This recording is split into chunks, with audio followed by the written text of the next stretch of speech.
कल की दावत तो बहुत ही अच्छी रही। बस नायला साहिबा का रवैया हस्बे मामूल काफी ड्राई था। उस औरत के चेहरे पर तो हमेशा ही संजीदगी छाई रहती है। पहले मुझसे नाराज थी, मगर अब तो वो तुम्हें भी तिरछी निगाहों से देखती रहती है। शायद उन्हें कोई परेशानी हो अम्मी। उनकी सिर्फ एक ही परेशानी है और वो है हसद। तुमसे, मुझसे, मेहमत के साथ, मेरी खुशियों से, हर चीज से चलती है। वो एक अच्छी औरत है।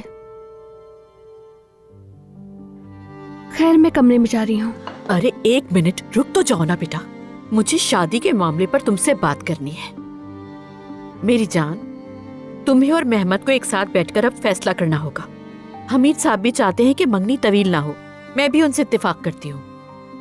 1.5-2 महीने मेरे हिसाब से बहुत ज्यादा होते हैं शादी की तैयारी के लिए। उसी के हिसाब से बात करना। अरे अम्मी, आप ये क्या कह रही हैं?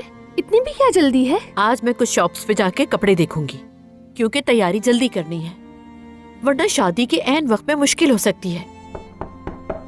मैं देखती हूँ जाकर, वैसे भी बाहर ही जा रही हूँ।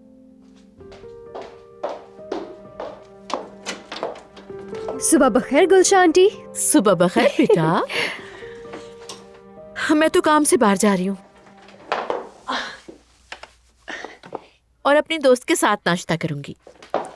इयररिंग्स देखो, अच्छे हैं ना? सब हैरान रह जाएंगे इसको देख के। खुदा हाफिज बेटा।